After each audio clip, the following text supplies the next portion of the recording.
gotta tell you, I gotta let you know, straight up, this is Zulu's testimony of faith and a message to my haters. Straight up.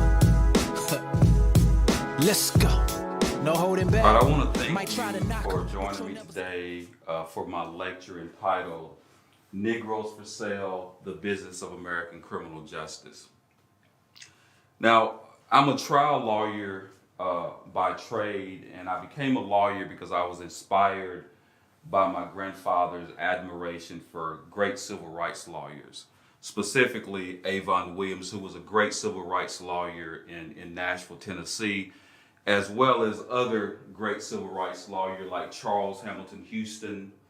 We see Avon Williams, Z. Alexander Luby, Thurgood Marshall, and Johnny Cochran. These are what I call the greatest of all times. These are actually the greats. But as I became a lawyer and started practicing, what I realized was that the criminal justice system is not really the right name for the system. In fact, the word justice is actually inappropriate. In fact, it's a business, which actually currently inspired me to pursue my doctorate in business, because I think that's better suited as what goes on actually in the criminal justice system. So the title that I chose, Negroes for Sale, the Business of Criminal Justice, was chosen because I believe in the final analysis, that's really what our system of justice is all about. The origin of American criminal justice began with the plantation system, specifically with the plantation system of the use of African chattel to be used and reduced to animals to work on these plantations. And when I think of the plantation system, there's 5 elements. 1 is the exploitation of human capital. 2 is production, plantation system, slaves, services, and goods. 3, human capital, rules and regulations, the control of behavior, which is slave laws at the time, and the enforcement of rules and regulations, which were slave patrols and overseers.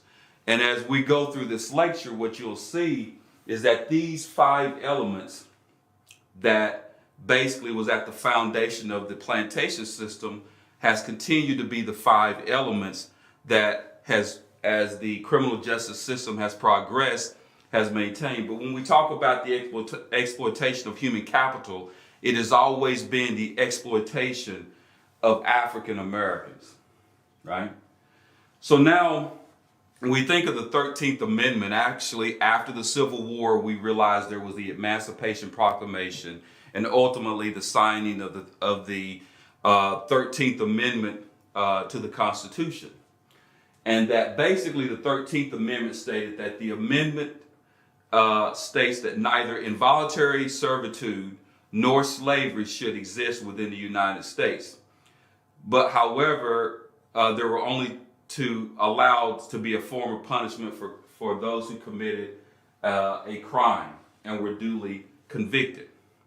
What's interesting after the Emancipation Proclamation was that slave owners were actually compensated by the government for those slaves that they had to release. They were given money.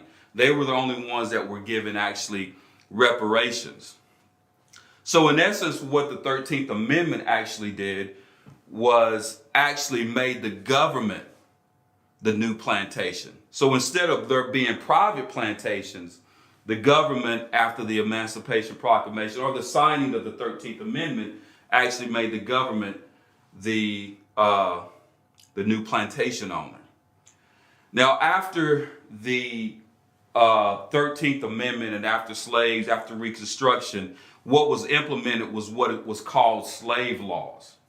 Slave laws were primarily vagrancy laws and similar laws that were enacted in almost every jurisdiction that only applied to black people. These were called black codes. At the same time, there was this other system that was called the convict lease system. So what would happen is if a black person was found being a vagrant, which means it could be anything. Just standing on the street or standing on the sidewalk, just being out in public could be enough in many cases to convict somebody of a black code. Then once they're convicted, they could be leased out to the plantation, right? In fact, states like Louisiana, at one point in time, that made up almost 80% of their prison population were people who had been convicted of black codes and leased out to plantations. And the convict lease system made up almost 80% of the state's revenue. So it was still the money. It's the still same elements. The exploitation of human capital. Former slaves and the descendants were used for prison labor. The production, lease to plantation and businesses and sharecroppers. Number 3, human capital rules and regulations. These particular rules and regulations that were only applied to African Americans, vagrancy laws, the black codes, and the enforcement of rules and regulations, which were the patrols, overseers, which was the police, prisons, courts, and prosecutors. I say that when we talk about the enforcement of rules and regulations, right, we go back to the very beginning, which was the law enforcement from the very beginning of the first law enforcement were the slave patrols in this country. And as it evolved in one way or another, it continued to mirror the time. For example, during the black codes, that's when you saw where you think about the plantation and you think about the overseers. Then oftentimes when you think about the criminal justice system, when you're thinking about the police, the prisons, the courts, and the prosecutors, in many ways, they stand in that same capacity as they did during the plantation. Because on the plantation, you had overseers, right?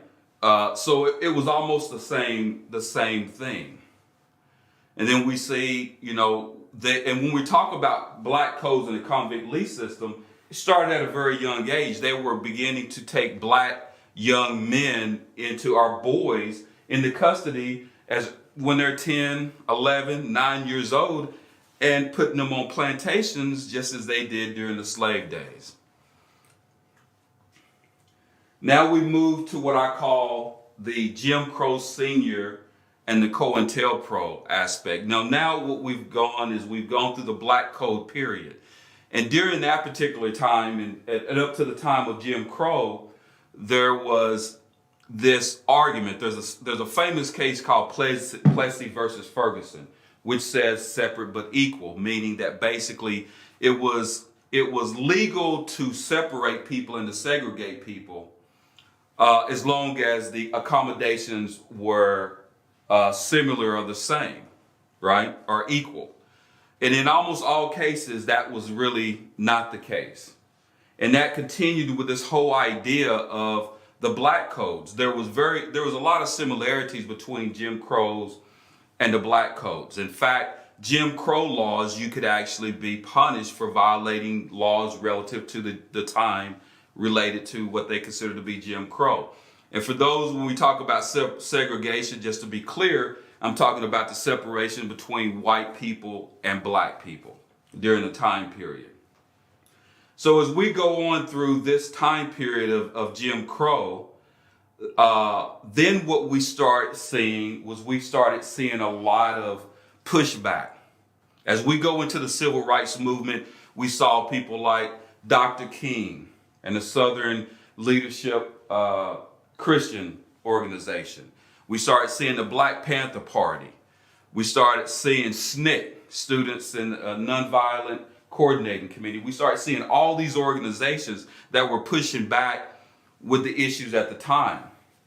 So at this time, what you did is you had people who were creating problems amongst the slaves. As we know that during the time of slavery, whenever there was a slave who created problems, they were punished. And generally they were punished in front of everybody else, whether it be typically a beating. But it was to teach everyone a problem everybody who created problems that you're going to have to pay for stirring up issues, right? The problem slaves, right? We call them today, we call them the field Negroes, right? Sometimes, or the rebellious Negroes, sometimes we use that term.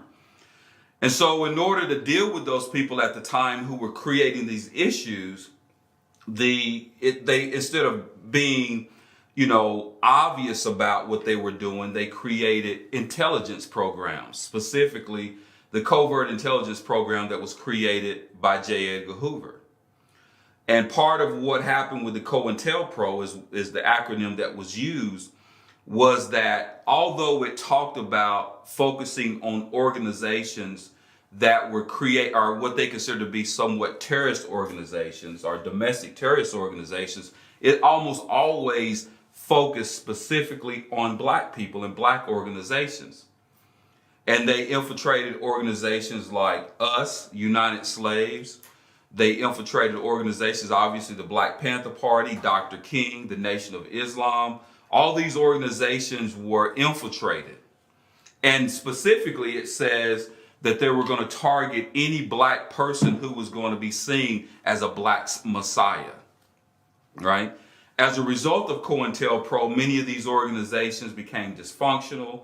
They used false intelligence. They used so many different things in order to, giving false reports to the media. They would go on, psychological warfare, smearing forged letters. They were doing all these things.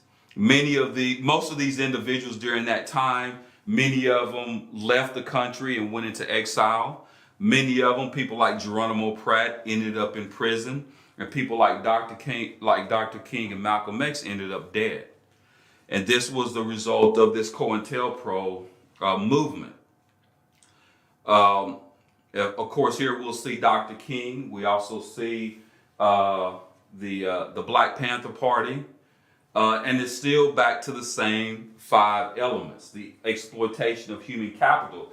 In this movement, and what was going on during this time period, was that they were trying to eliminate anything that would disrupt their ability to exploit human capital, those being these organizations that were pushing back to the unjust system.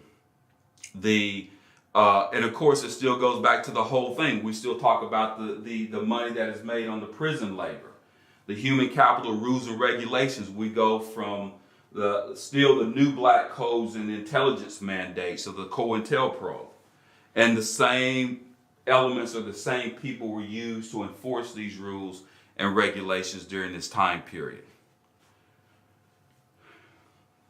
Now, we enter into the 1980s and what I call the intelligence agency's drug war on Black America. So basically, what is interesting about this time period is that the CIA's backcountry rebels were involved in. The CIA was trying to get money to help them fight, do whatever they needed to do in the Middle East. But however, Congress was not giving them the money that they needed. So in order for the CIA to generate revenue, to generate money, keeping in mind, it goes back to always the same theme in this country, it's money. So if the government wasn't going to give them the money directly, what they did is they got drugs from the Contra and basically filtered it into the black community.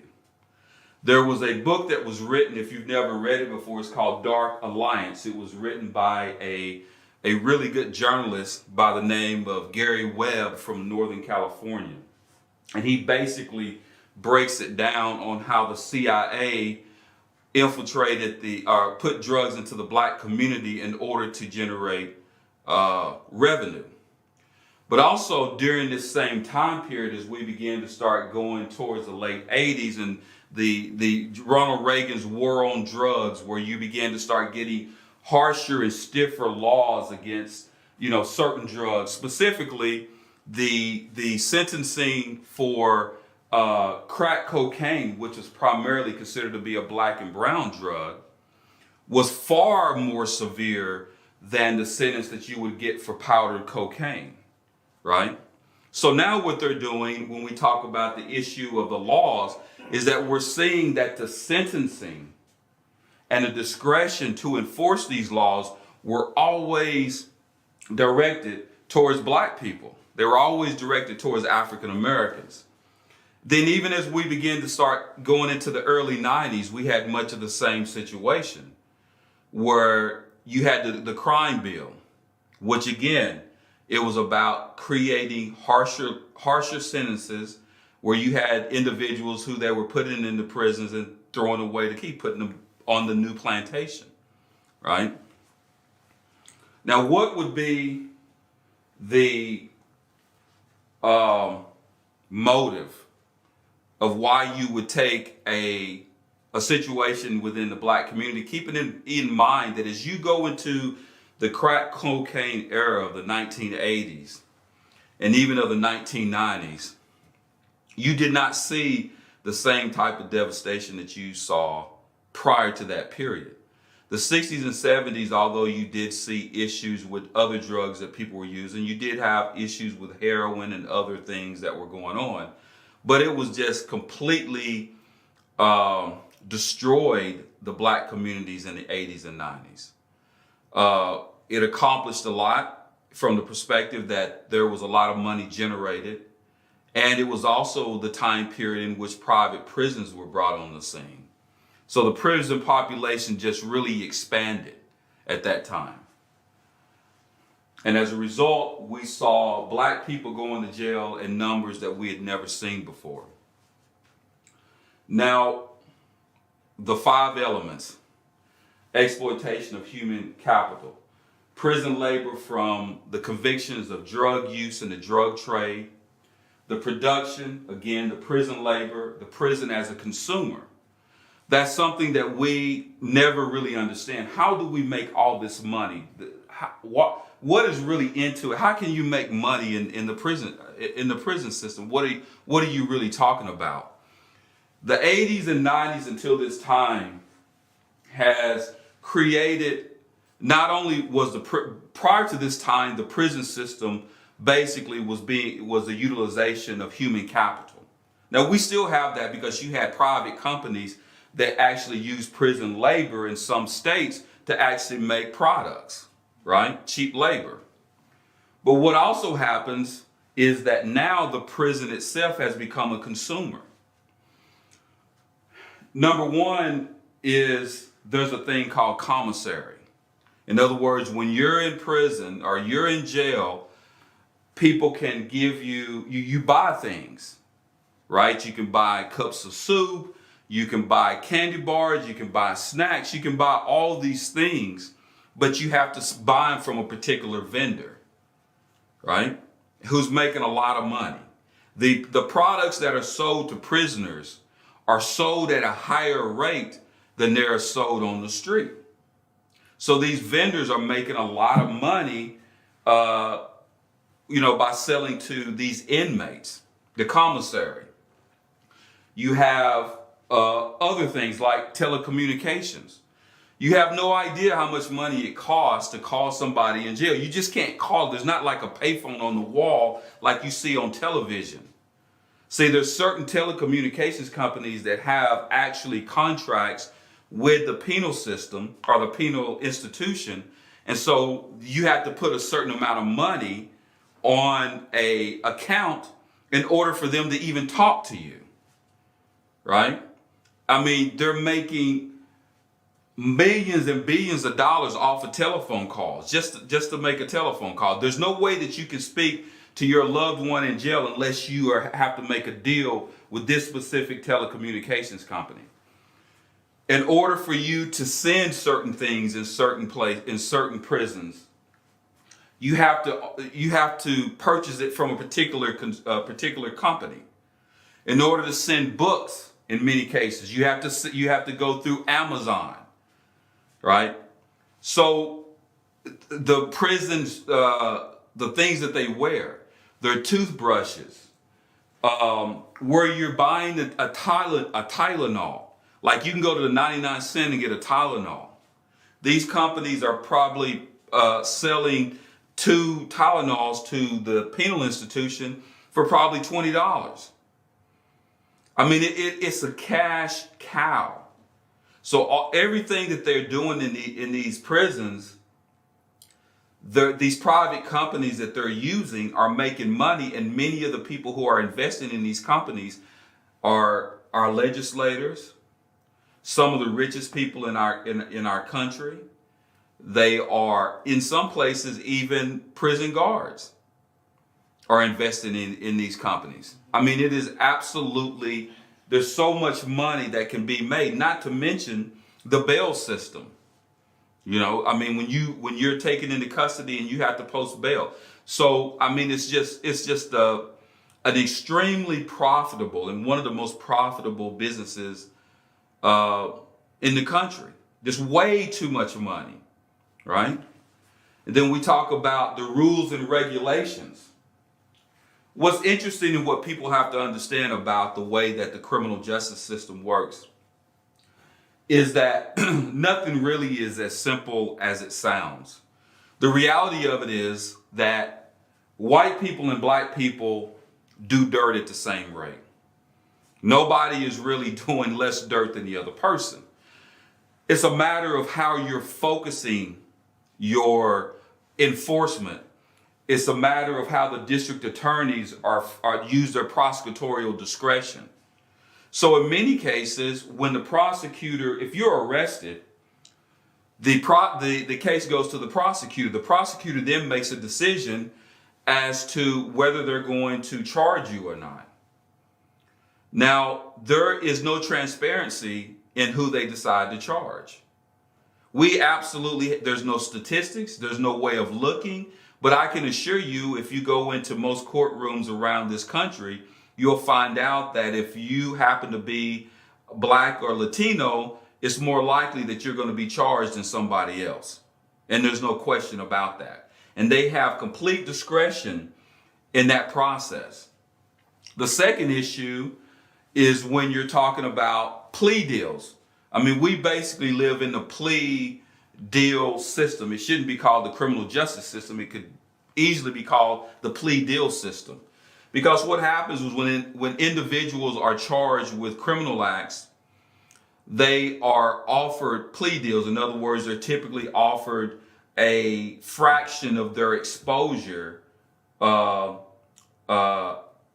in order for the case to be resolved. So in other words, let's just say that you have a robbery and your exposure is 6 years.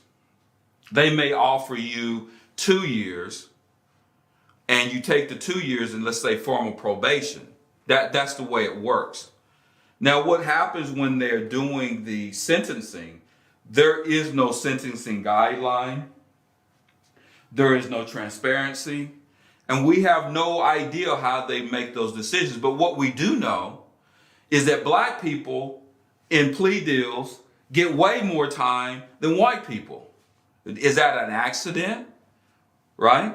There is no accident. That's part of the system.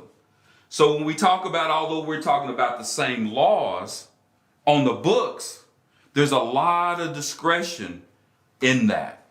And within that discretion, the discretion always seems to go against black people, right? It's almost like playing on a football team.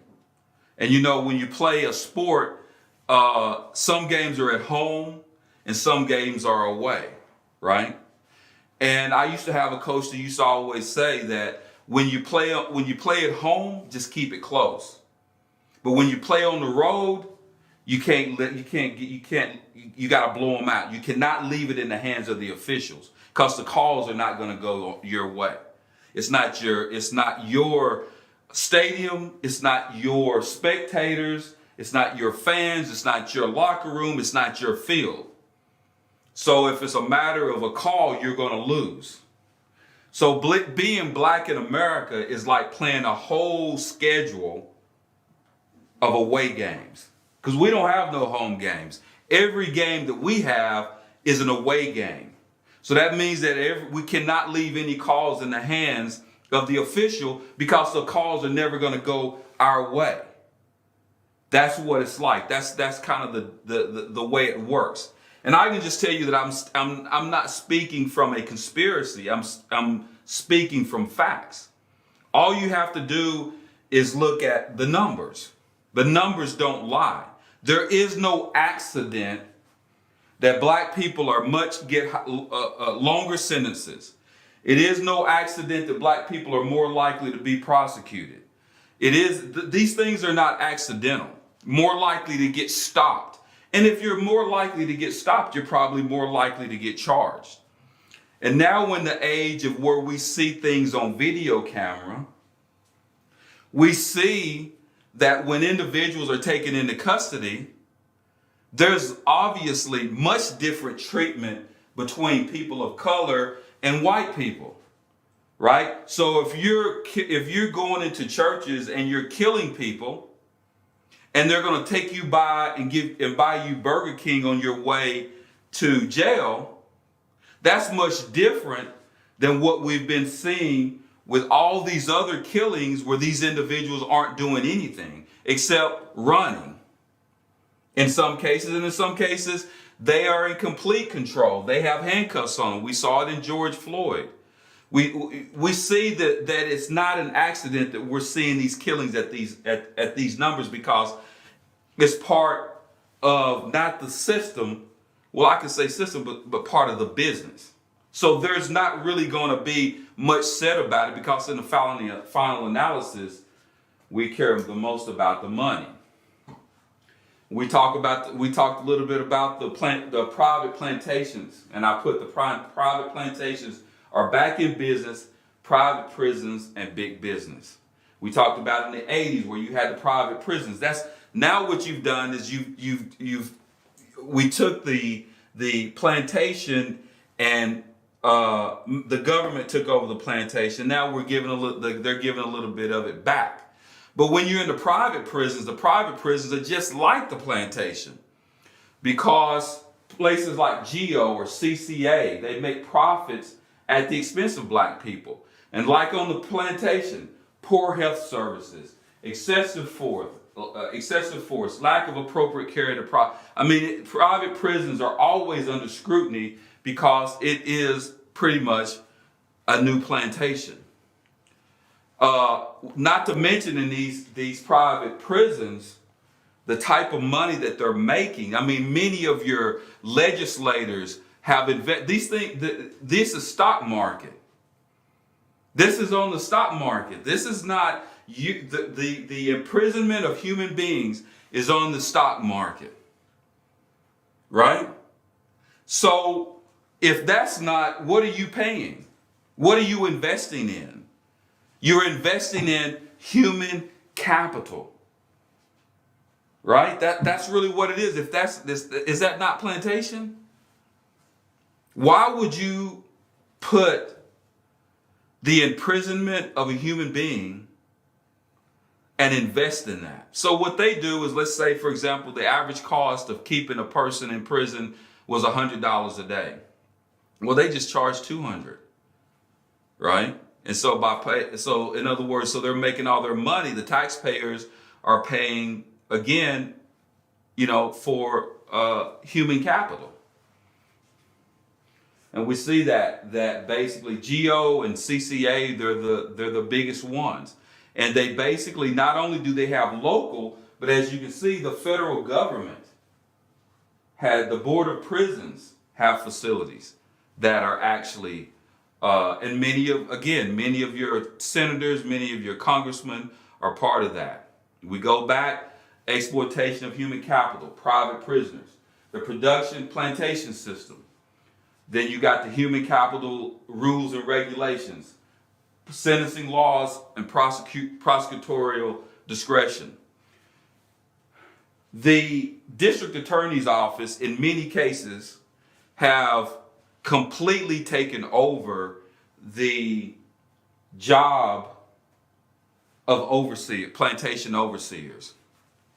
That's really the equivalent to it, the way in which they do these things, making sure that the those on the auction block are kept intact, and then once they go into the institution, then you have the prison guards that keep them intact, right? And then you have many officers who are actually out there, they're like slave patrols. Same thing, the same elements exist. We talk about the prison as a consumer of goods. We talked about for example, we talk about private firms who have specialized in the textile industries. They want to get contracts. So all these Fortune 500 companies and all these companies that are making big money are invested in these prisons. Plus, they are actually, lobbying to get contracts for many of these prisons. And that's what it is. We've consumerized the prison system. Numbers don't lie. We see the numbers of statistics, and this is based upon the numbers. So for every 2,306, you see African Americans on the numbers. You have American Indians 1,291, Natives 1,017. Latinos 831, white 450, and Asian 115. So there's over 3.3 million inmates incarcerated in the U.S. It's 698 people for 100. This is a rate of 2008, and so African Americans make up the largest majority of the prison population. And let's just look at the timelines. From 1900 to 1950, there was 50,000 inmates.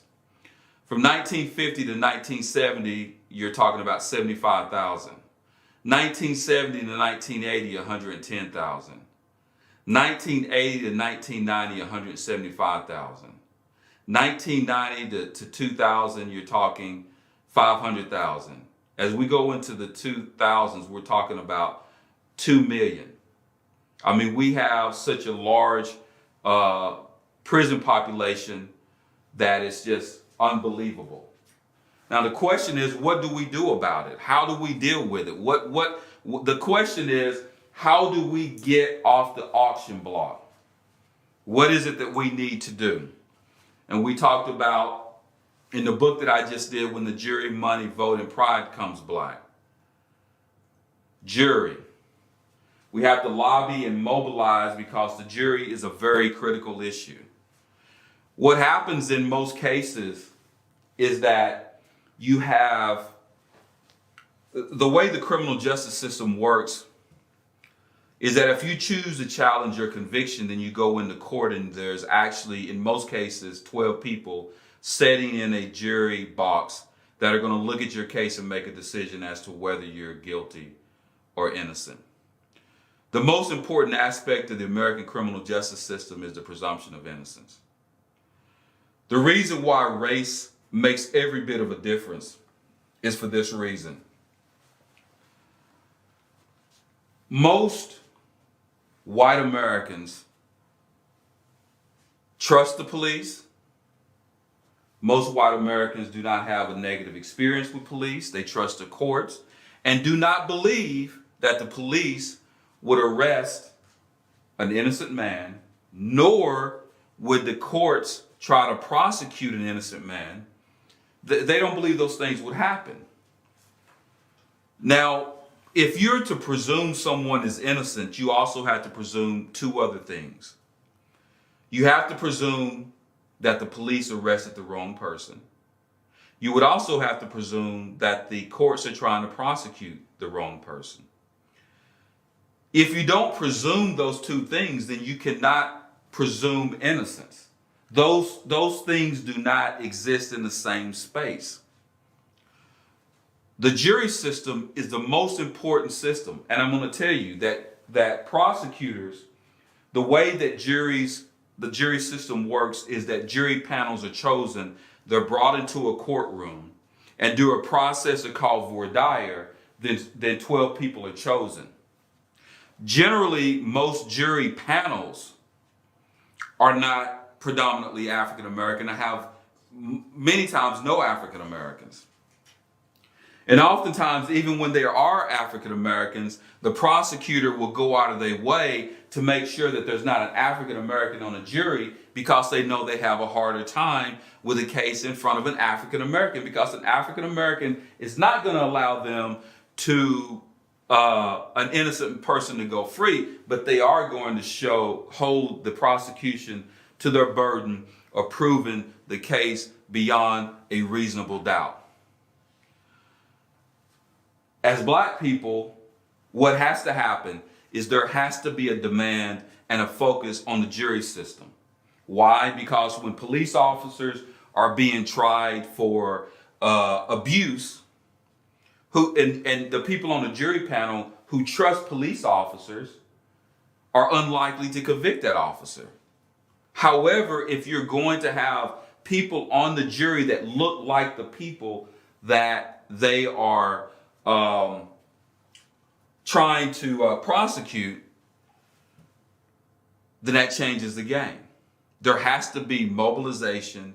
There has to be a concerted effort in order to get African Americans on the jury panel. In fact, the majority, there should be no less than 50% of African Americans on the jury if you happen to be African American, because how is that going to be a jury of your peers, especially in light of what we know? So there has to be a focus. Go to jury duty. There has to be jury reform. There has to be a lot of pressure put on these jury commissioners. That's extremely important. Next is collective economics, social entrepreneurship, right? America, and if the criminal justice system is about money, then we need to be able to buy justice like everybody else. So when I'm thinking about, I'm not talking about entrepreneurship, I'm talking about social entrepreneurship. I'm talking about a collective economics that is focused on solving problems. There's three things that black businesses need to focus on. Number one is educating the black consumer market, meaning educating the consumer about the importance of community wealth and recycling the dollar within the community and the importance of that. The second thing that has to be taken care of as far as social entrepreneurship or black social entrepreneurship is transformation. We have to transform our black consumer market into a more conscious consumer market when it comes to spending money. And number three is that we have to have businesses committed to two things. One is community wealth, and number two is community value. Building community wealth, building community value. Those are the two things. We have to do that. Collective voting. What do we need to do? Number one, like we're starting to see it, but we definitely need, if you are a convicted felon, you should still be able to vote, right? So what they're doing is, people didn't know that, is when they used to, back in the day, when they were trying to make a determination as to representatives within legislature, they would count a black person who couldn't vote as 3/5 of a human being. If you think about the prison system, it's the same thing. You're counted as a person in that district for numbers, but you can't vote. So it's the same thing. There's no reason why someone who is a convicted felon can't vote. Because if we do start voting, first of all, we need to start voting, and we need to start voting collectively. But what also we need to do as a collective is start getting something for our vote. We can't always be committed to one party.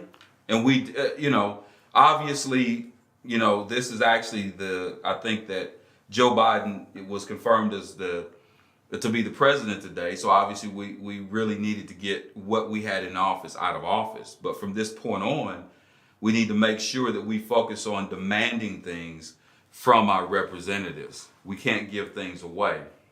And then we have to understand the last thing, pride and value, right? Pride and value is extremely important, because one of the things that has happened to many African Americans, I think, is that we shortchange ourselves as to the richness, the value, and our greatness. When you talk about the African American, you're talking about individuals who went through the slave, the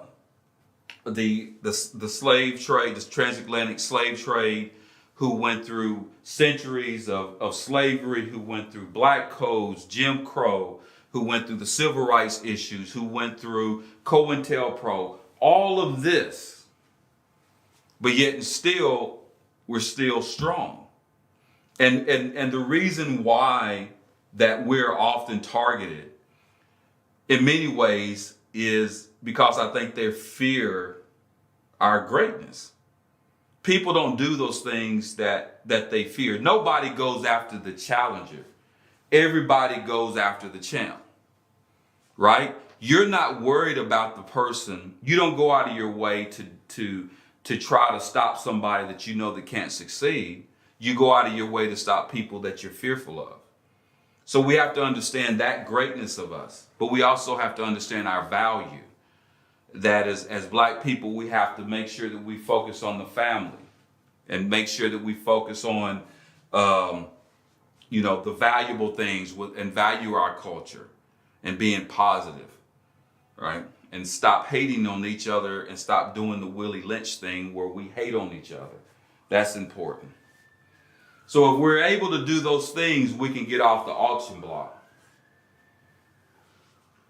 So at any rate, I want to thank everybody for this lecture.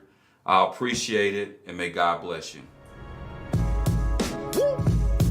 Yeah, I gotta tell you, I gotta let you know, straight up, this is Zulu's testimony of faith and a message to my haters. Straight up, let's go, no holding back. Might try to knock him, but you'll never stop him, cause it was destiny. Mentally on a level that they would never see. Shelbyville, Tennessee, from humble beginnings. A single mother raising her son was hard living. She was working 2 jobs.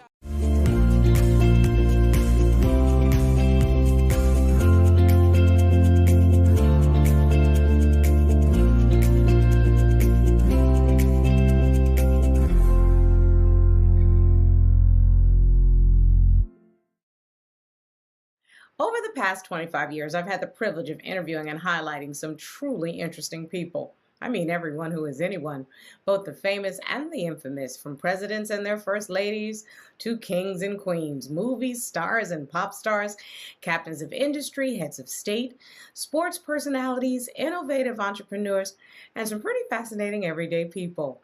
Today, I am proud to introduce you to Zulu Ali, an attorney and activist who hopes to build a legal legacy that he can pass on to his children and grandchildren, but also a legacy that will go beyond and inspire and motivate others. Mr. Ali, or should I say colleague, it's such a pleasure to meet you. Thank you. It's definitely a pleasure to meet you and to be here as well. So, Counselor, clearly you have devoted your entire life to law enforcement, serving as a police officer first, turned attorney. What made you choose this path for yourself? Well, actually, becoming an attorney was actually my original passion, has always been a passion of mine. I'm originally from Shelbyville, Tennessee, which is about 60 miles south of Nashville. You know, I love a country boy. I'm a country girl. I'm from North Carolina. Oh, wow. Yeah. So, and I was raised in a single parent home. And so I spent a lot of time with my grandparents. Mm-hmm. And my grandfather, A.D. Reynolds, he was a janitor. He actually cleaned law offices. And one day when I was probably maybe about 7 or 8 years old, he took me to work with him. And the name of the law office that he was cleaning, it was an attorney by the name of Tyrus Cobb. And he took me into the law library and he introduced me to Attorney Cobb. He said, "This is my grandson. He's going to be the next Avon Williams." And Avon Williams is a really great civil rights lawyer out of Nashville. And in fact, he's the cousin of Thurgood Marshall. And then Attorney Cobb, told me about how great of an attorney Avon Williams was, and Z. Alexander Luby and Thurgood Marshall, and how they changed the world. And I left there that day thinking, that's what I wanted to do. But life takes its course. I become a police officer, and one day I'm in probate court. Wow. And the judge in probate court was actually the attorney that my grandfather had introduced me to 20 years earlier. And when he called my case, he says, "Ladies and gentlemen, I want you to meet the next Avon Williams." And he, told me how great of a man my grandfather was and how proud. My grandfather actually had passed away when I was in the military. So told me about how great of a man my grandfather was. And I got extremely emotional and decided that I was going to go back to school and pursue, my original dream of becoming an attorney. And I did that. Just as your grandfather had predicted. And speaking of your work in the military, I understand that you actually served in the United States Marine Corps. So what was that experience like? It was a very, I learned a lot being in the Marine Corps. It's actually something I'm extremely proud of, my service in the Marine Corps. My MOS, I was an infantryman, but I spent the majority of my career in the Marine Security Forces, serving at at Pearl Harbor in the Marine barracks there. And it was a great experience. I learned a lot about myself, a lot about discipline, met some really great men and women that I served with, colleagues that I still have contacts with today. And it also inspired me. I have actually here in California a veterans legal clinic where we assist military veterans as well as active duty military personnel with legal matters, at no cost here at the office. So the Marine Corps and military definitely has a very special place in my heart. So definitely it was a great experience for me. And I have to imagine it helped you with team building because together with your daughter, you now run the largest Black-owned law firm in California's Inland Empire.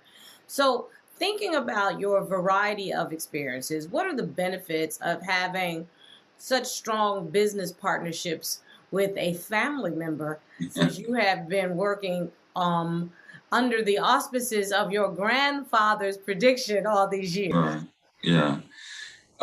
It's great. I mean, having my daughter, her name is Whitney Ali, and she's been with me for a few years now, working, alongside. I mean, that's very special to have my daughter here with me. I mean, she actually, with law being a second career for me, she was able to see me go through my undergraduate education, graduate education, and building the firm. So she was able to see that.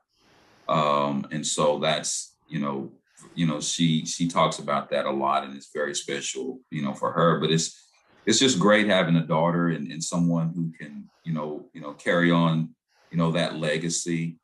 I'm an old Southern boy, so being a lawyer is something special and something great, something that you can do to change things, to challenge things. And that's what we focus on, is trying to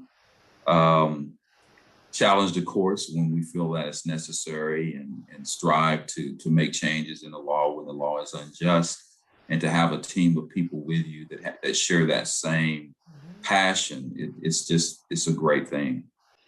And speaking of making those kinds of incremental changes, obviously the culture in our country manifests itself sometime in that change. As a matter of fact, I know that what was going on within our Black and brown communities, stop and frisk amongst law enforcement, really inspired you to create the Stop and Frisk Academy. Why don't you talk me through what its purpose is and how did you come to start it? All right. So back in, I believe it was maybe 2014 is when we initially started the Stop and Frisk Academy. And it's always just been something that I've definitely been inspired to do. One of the things I remember that I was concerned with a lot of the things that we've already known as far as Black and brown people, the experiences that we were, that we were dealing with when it comes to law enforcement. I was just frustrated. I remember one night and I had a dream, about my grandmother, and I was just frustrated. I mean, just frustrated about dealing with the system and dealing with, the problems, of course, that you have not only in the streets, but oftentimes that you have in the courts. And so anyway, so I have this dream, and I get up, and I just woke up with this just desire and a passion to really do something to help make a difference for both young men and women. That's kind of the things that I like to focus on, is mentoring young men and women. And a friend of mine who actually had a mentoring program, I touched bases with him, and we got together and we put together this program called Stop and Frisk, where we, at least on a monthly basis, we bring in young men and women, primarily from the inner city and from at-risk communities. We just bring them in, we teach them. We spend a lot of time talking about how to deal with police encounters, how to deal with issues of the criminal justice system, how to avoid falling into the traps of the criminal justice system. And we teach them other things, such as, we provide them with information about career, educational, leadership skills, time management skills, whatever we can do to, what I often say is to kind of stay out of the way and to be progressive. But it's a very, and we've been doing this every month, except during the pandemic, of course, we stopped, but a couple of months we started again with the program. And we also take the kids out to, see movies. We'll bring them to just different places for them to see that anything is possible, despite, the issues and the problems. And it's just, something that I love to do. And it's just a program that is is really near and dear to me. I see that your work has taken you not just for community activism and changes in the laws, and then also teaching people how to navigate around the justice system. But I also understand you do some work in international law. Tell me about that. I do. Right before the pandemic, I was on the list of counsel at the International Criminal Court at The Hague. And started to get involved in doing a little work with representing witnesses as well as individuals who are involved or are accused of crimes at the International Criminal Court. We actually had opened up an office actually in the Netherlands. Unfortunately, like I said, this was probably right before the pandemic, and so we're trying to get back into that. But that's kind of what primarily my international practice is focusing on, the International Criminal Court. And we also do a lot of international work with individuals who are seeking asylum, because I do immigration work as well. So a lot of people who are trying to come to the country as refugees, as well as individuals who are in the country and fearful of going back to their countries of origin. We do asylum cases, and we, as well as relief under the Convention Against Torture as well. Black Man's Religion, Islam or Christianity. When I read that title, I immediately said, let me see if I can go on Amazon and get this, because I know my nephews would love to read that. So talk me through what this book is about. Well, this book is a book that I wrote after I had went to Mecca. This was back in 1997, and I had taken the Hajj, the pilgrimage. And so when I came back, I actually wrote the book. Primarily, the book is focused more on the Unitarianism, of God. And I kind of like compared the two. But what was really special about that was the first book that I wrote. And it actually is in the Library of Congress. And it was one of the books that it was owned by one of my favorite people and the civil rights icon, Rosa Parks, as part of Rosa Parks Papers. And that's the reason why I really, the fact that someone that I hold in such, high esteem and have so much respect for would even consider even owning a book that I wrote. That's the reason, honestly, that I really, I'm very proud of that. That's very proud, a proud moment for me to know this. That was something that she owned. As well you should be, Counselor, as well you should be. As I hear you talk me through your story professionally and personally, it is very clear that family has been the foundation of who you are as a man and as a professional. So what role do you think family has played in your personal and professional career? Everything. I mean, my family, basically, part of it beginning with my mother, who I said was a single parent who, raised me. She worked 2 jobs. She gave me everything that I wanted and everything that I needed. And, she was mom and dad to me. And, she's, just a hero, watching her and what she had to go through and what she gave me. My mother's, is responsible. Whatever I have, I mean, that's the face you have to see because she's the one that's responsible for all of it. So I give everything, to my mother. My wife, I've been married for, 35 years and, since I was 19 years old. And so she's always been there with me and supported me in everything that, that I did. And then, we have 4 daughters that are grown now, but, they also, are very proud of me. Having children that are proud of you is also important. So they continue to inspire me and, being a grandfather now as well. I actually have 4 grandchildren. So that's also inspiration. And even going back to, my grandparents, my grandfather who, was a janitor. And, that's, just to think that, my grandfather was cleaning law offices. And today I own a law office. Mm-hmm. And so, that's, it just speaks volumes to, what happens when you have people who inspire you. Mm-hmm. And he inspired me as a man. He was a great family man. He, took care of his family. And so, he touched me in that way as well. I knew what it took to be a man because I was able to watch a man, be a man. So that's really important to me. So yeah, family is everything.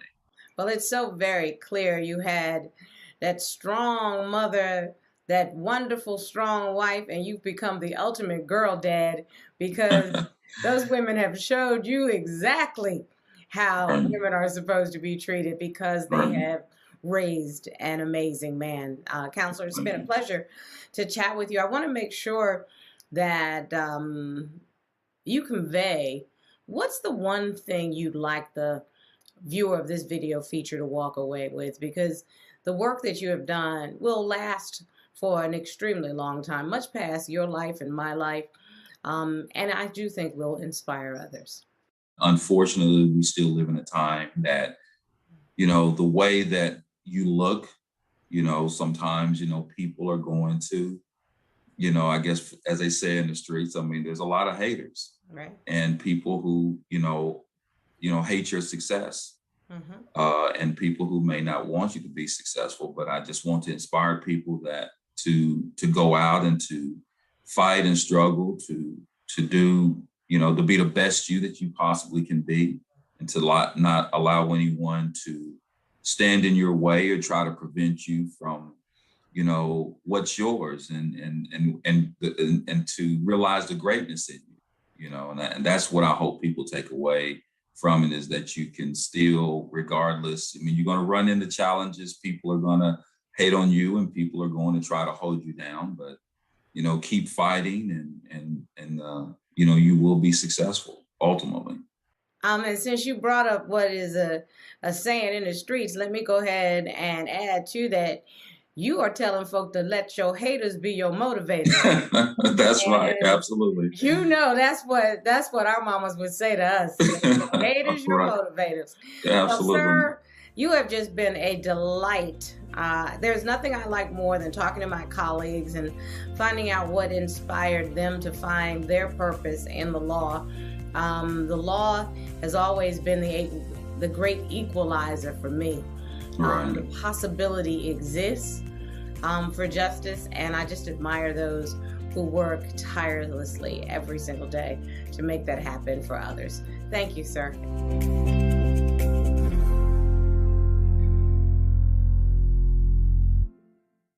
Here at the law offices of Zulu Ali, we're not just a law firm, we're a movement. A movement with a mission to make a difference, to make changes in the law when the law is unjust. We look for cases that allow us to achieve this goal. We strive for cases that other firms would typically not pursue. Where most firms take cases that in some way benefit the firm, we take cases to benefit the world. It is not always about winning and losing, it's about right and wrong. That is how our firm sees our calling.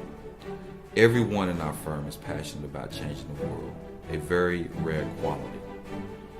We're here to sacrifice, put it on the line to ensure that there is justice and fairness, not to sell out, but to fight for the rights of our clients and others, making our society a better place.